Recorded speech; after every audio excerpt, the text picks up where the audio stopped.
Hello, Husker fans, and welcome to a very special edition of Generation Red, a Husker podcast, in which I'm apparently flying solo. They don't have him yet. Look at Tommy Frazier. How many tackles can one man break?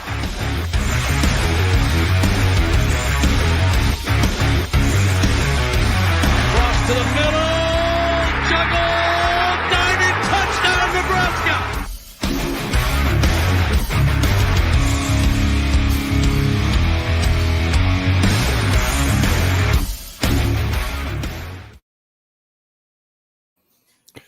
Well, here we are, hanging out in my living room. I'm off the road for, tonight, and then back at it tomorrow, but thought I'd do a quick live stream to talk about the big news that hit over the last couple days, and that would be from the Pac-12, the University of Southern California and UCLA joining the Big Ten starting in 2024. To say that this was a bombshell, to me, would not be exactly honest. We all knew this is exactly where college football was going.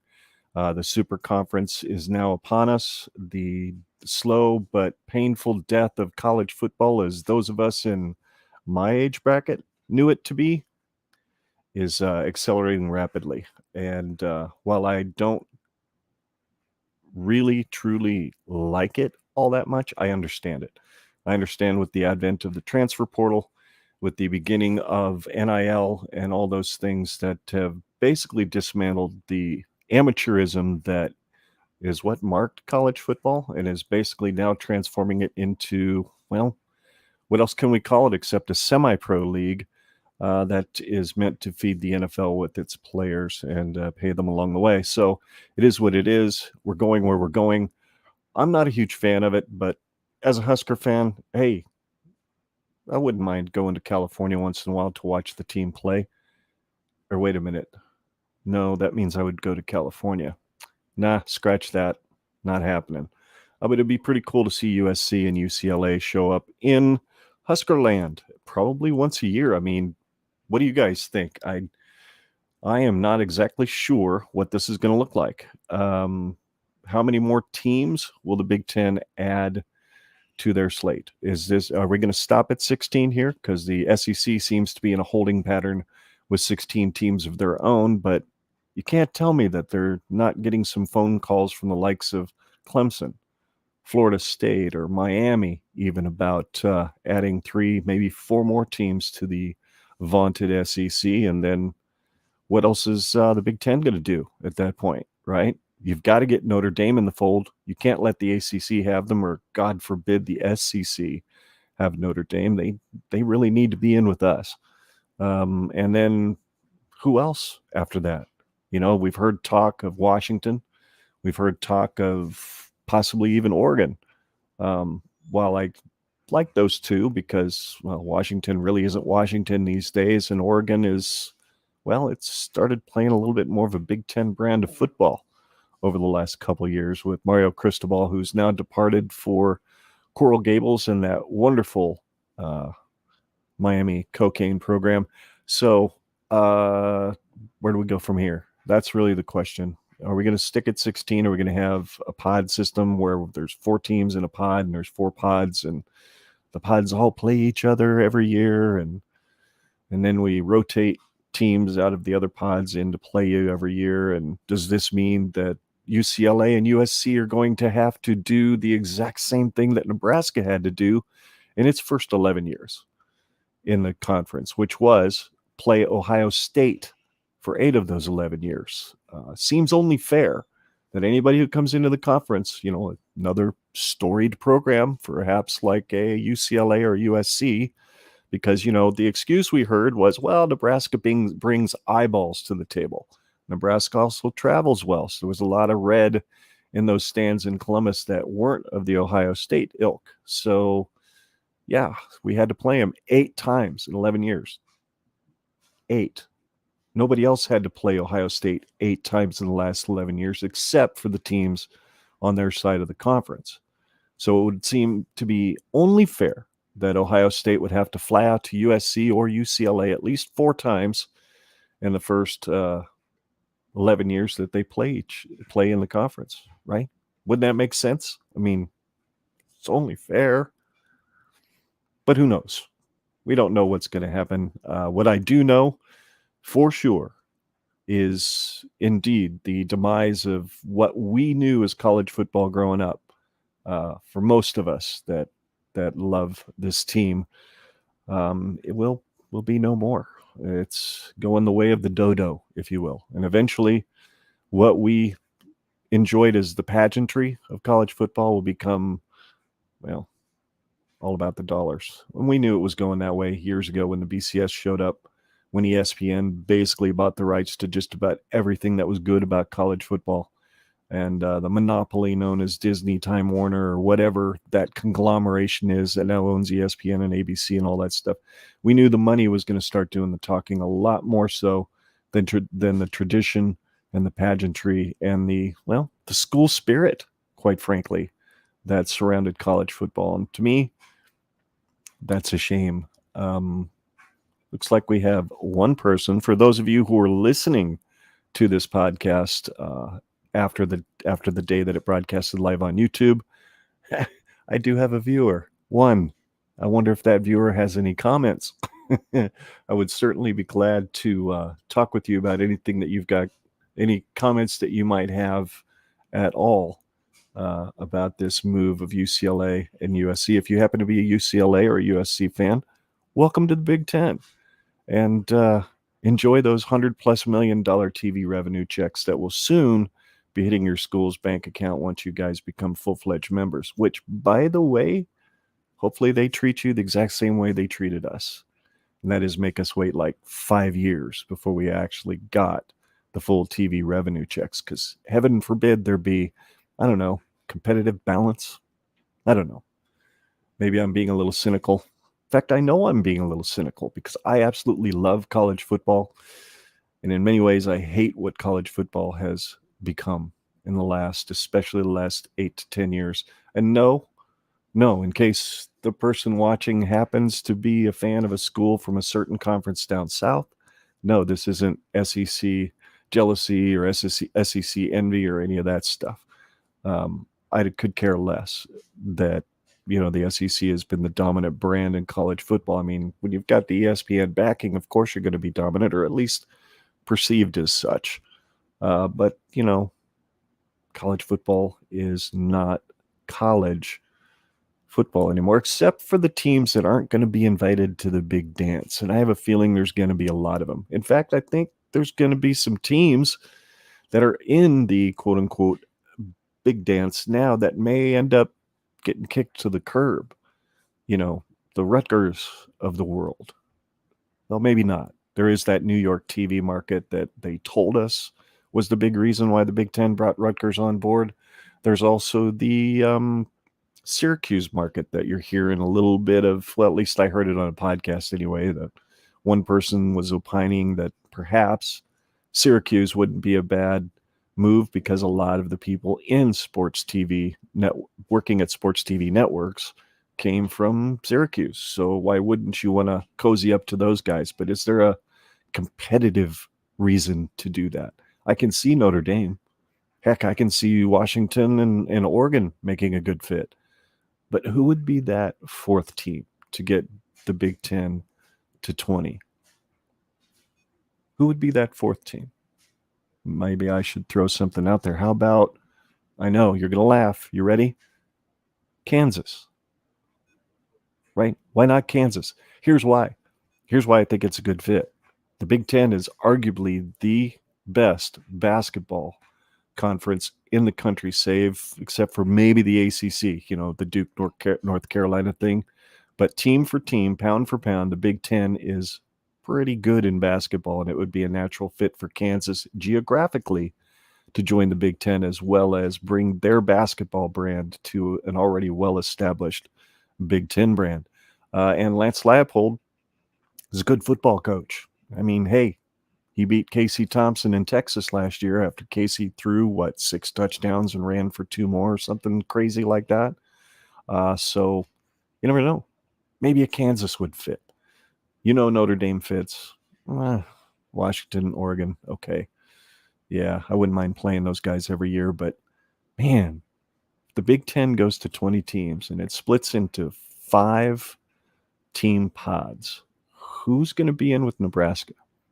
I mean, geographically, it makes sense that if Washington, Oregon, and of course USC and UCLA would naturally be geographically set up in a pod with Nebraska, which basically makes the yearly rivalry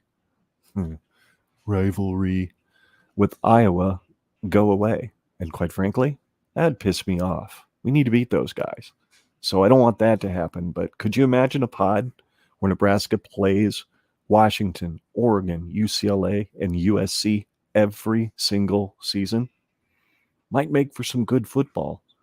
But I don't know about those late night West Coast games. I don't think Nebraska would do well on, the Big Ten late night or whatever the crap that Pac-12 stuff is that they do. So I don't know. Still don't have any comments yet. Do have 2 viewers. For those of you listening to this, I am live streaming this on YouTube because I don't necessarily like the sound of my voice, nor do I think I have a whole lot to contribute, but what the heck? It's fun, and it's been a while. It's been a while since Generation Red made its appearance on YouTube. I wish Scott were here, but he is vacationing down where it's warm, hanging out by the beach. So good for him.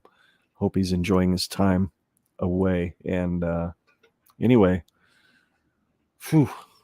let's get into this. USC, UCLA. What do they bring to the Big Ten table? Well, storied tradition in football. UCLA also brings a storied basketball tradition.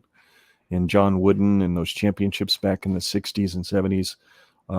You've got, Reggie Bush and his plea to get his Heisman back now that NIL is is a thing. He thinks now he's eligible to get his Heisman back. All right. Good for you, Reg. Of course, Marcus Allen. You've got the wonderful Pete Carroll years, the year that they got beat by Texas, which was literally the only game I have ever cheered for the Longhorns to win. I don't feel good about it, but I did it. And then you've got UCLA, which I think Nebraska in some ways has a bit of a bone to pick with the UClanners. We used to kick the daylights out of them back in the 80s, as well as in the 90s when Nebraska was embarking on that championship run. If you remember, Lawrence Phillips, God rest his soul, made his breakout performance against UCLA in Los Angeles in 1993. I think he rushed for like 124 and a couple of scores or one score or something on a really close game. I think it was 13-10. Someone might need to correct me on that. I don't recall. That's long time ago for me. And then 94, of course, that was the year that things really started to take off for us. And we beat them pretty handily. If I remember, I was like 49-17 or 49-27, something like that.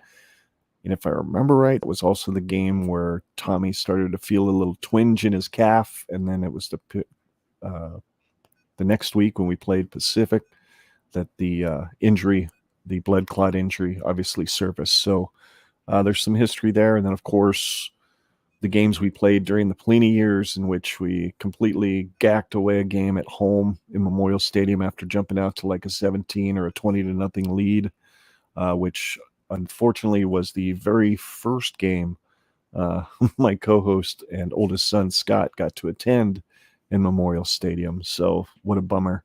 And then, of course, then we played them out there in Los Angeles and, again, gacked away a good lead.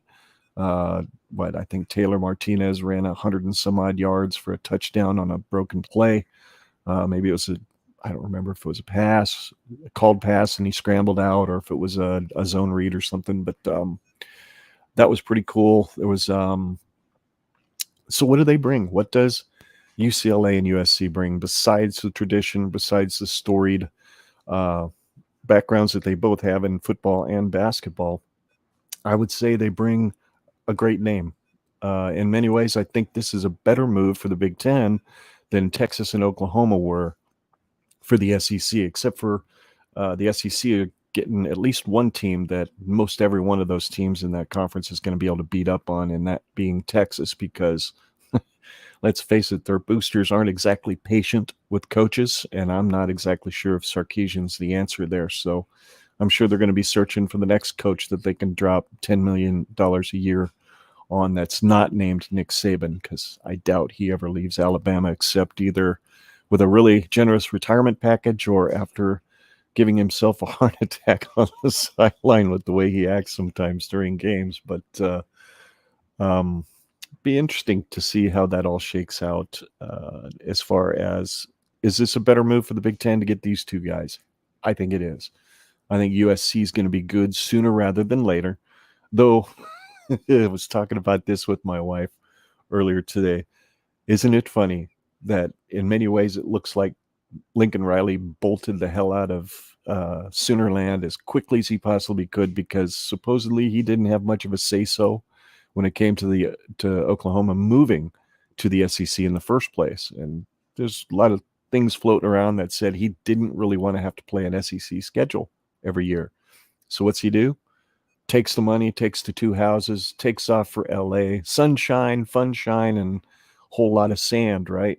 And then here in a couple of years, he gets to come to the frozen tundra known as the Big Ten and play some big boy football in the cold. How many of you are willing to, I don't know, bet with me that come right around 2024, old Lincoln's going to bolt for somewhere warmer and somewhere a little easier to play? I don't know. We'll see what college football landscape looks like by then. But for me, it's interesting. Very, very interesting. And UCLA brings that Chip Kelly team to the conference. How much longer he's going to be the coach at UCLA, I don't know. I didn't really do a whole lot of research. I'm about as unprepared for this podcast as I can be. I just got done eating dinner and had a giant piece of chocolate cake from my son's birthday, one of my other sons anyway. So I'm kind of had that sugar rush for a while, and I'm getting that sugar crash. It's part of the deal with being old and trying to live stream and figure out what to talk about for, 17 minutes. I'm surprised I've lasted this long. And I'm even more equally surprised for those of you who are listening to the podcast on Monday morning, Monday morning probably, that there's 5 people watching this. Wow, you guys really must hate yourselves right about now. I mean, I can't fix this. I put lights up, make it look meh. I can't really fix it, so my apologies there. But any of you who might have any comments who are watching, please post those comments on the YouTube in the live chat section, and I'd be glad to talk about anything you guys have to say. A question that kind of runs through my mind is what we talked about right at the beginning of this stream, or at least I did when I was talking to myself at first, and that is, who do you guys see the Big Ten going after next? Of course, we've all heard the rumors. Washington, Oregon are kind of the two that are sitting and been told to kind of kick back. We're waiting on something else, but eventually maybe this will happen. Apparently that maybe they've applied for membership in the Big Ten. I don't know. But the big fish, the natural fish, the one that we should get into the Big Ten is obviously we need Notre Dame. Notre Dame fits the conference like a glove, if you will. And if we're going to have 20 teams, Notre Dame really needs to be one of them. And I'd like to see that happen for sure. I would love to play Notre Dame on a fairly regular basis. Anything else? Anybody have anything at all to add to this conversation? Because I'm kind of running out of stuff to say. As I said, my co-host is vacationing down where it's warm and sunny and on the beach. And I don't know, maybe he's on his way back. But and I couldn't really get anybody else to join the stream. They were all busy tonight, and it was kind of impromptu. I'd planned to do this last night, but age and being really tired from a long day of driving and finding a really nice hotel to hang out with my wife in was a little more important than hopping on here and talking about something that everybody else has been talking about the last couple of days, right? I mean, you can't turn on a sports show without hearing about the fact that UCLA and USC are joining the conference. And again, any of you who are watching that happen to be fans of either of those programs, welcome to the Big Ten. We hope you don't get quite as rude a welcome as Nebraska did by being scheduled everybody and anybody tough in the first few years in the other side of the divisions. It gets difficult when you've got to get your tail knocked around the field by the Iowas and Wisconsins, the Minnesotas of the world, because this is a physical brand of football, folks. It's time to bring the big boy pants to the table. And tree huggers from California, you might struggle a little with those smaller, quicker offensive lines and the types of defenses that you run out there. I don't know. Maybe take a look back at what Stanford used to do back in the days with David Shaw, when that team was really good under his watch, as well as when Jim Harbaugh was there. It was all about the 2 tight end sets and the running the ball down your throat and a big, mean, nasty defense. You're going to run into those week after week after week after week in the Big Ten. I've watched it for 11 years, and Nebraska has not been Nebraska yet in the Big Ten because everybody plays what used to be Nebraska's brand of football, especially Wisconsin, better than Nebraska has done it in the last 10 to 15 years. So bring those big boy pants. Y'all are going to need them. And I know that's an awful lot of travel for you. You know, it used to be in the Pac-12, you could hop a plane and 2 or 3 hours later, at the most, you were at some of the most outlying areas of your conference to see a game. And now you're going to be flying clear across the country to play teams like Rutgers and Maryland and Ohio State and Penn State and those places. So, a lot of jet lag. The teams might suffer from a little bit of that. They'll have to leave for away games a day or two earlier than they normally do just to get themselves acclimated to the change in time and all that good stuff. So, but welcome aboard. We'll see you in 2024. And that's all I've got. Absolutely all I've got, kids. Thanks so much for watching. For the few of you who've joined me here tonight, it's great to see you. Hey, there you are. There's a couple of comments, and let's see here. USC will be fine and be one of the top 3 teams in less than 2 years. That is, I don't know how much you've heard of this stream, my friend, but that is if only if you can keep Lincoln Riley. That's going to be the key, man. I'm not sure he's going to be willing to stick around and play smash mouth football with the likes of Wisconsin and Iowa and whatnot. I mean, we had a former Pac-12 coach that came in here for 3 years and brought his Pac-12 defensive coordinator, who after the second year of playing Iowa said, "My God, Iowa's practices must be bloodbaths." Well, you know what? That's Big Ten football, and that's what Nebraska also used to play. Yes, Bog.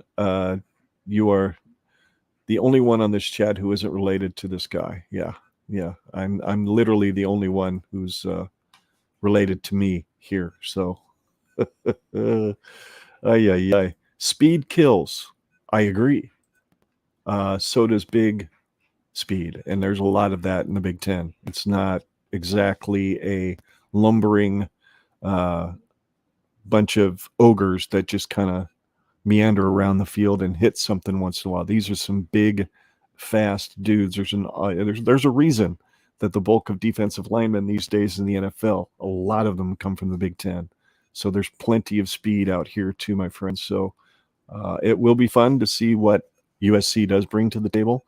My advice, beyond a shadow of a doubt, would be that you guys in UCLA get out there on that recruiting trail in the next couple of years before you get here and make sure you've got some big uglies that are a little bit bigger than what you're throwing out there on the field now. 300 pounds or more is what you're going to need on the O-line, and minimum 290 to 300 in the middle of the defensive line. So, well, sounds good, but hey, I know we suck. I just hope you guys understand that coming into this league like we did after 2010, 10-win season or whatever it was, and then next thing you know, we're struggling to win 9 games a year. But we'll see what happens when you show up. Riley will lock up California recruits. That's what our Riley did. His name was Mike. Remember him? Oklahoma State. He's now coaching in the USFL. He locked up California recruits as well. And it didn't do a whole lot of good for us. Half of them bailed before it was all said and done. So we'll see. We'll see what happens. It's going to be fun. It's going to be a lot of fun. And anyway, that's pretty much all I've got. Thanks for joining me, my friend. Thanks for commenting. Appreciate it. We'll see what I think. I really think you are looking at, you're going to be having fun. You're going to be having fun. Yeah, whatever. Have a good day. Be gone with the, I'm out of here. See you later. Oh, hey, Iowa's corn still sucks. And no doubt about it, there's no place like Nebraska. Snap is down. The kick is up. The kick is on its way. The kick is good!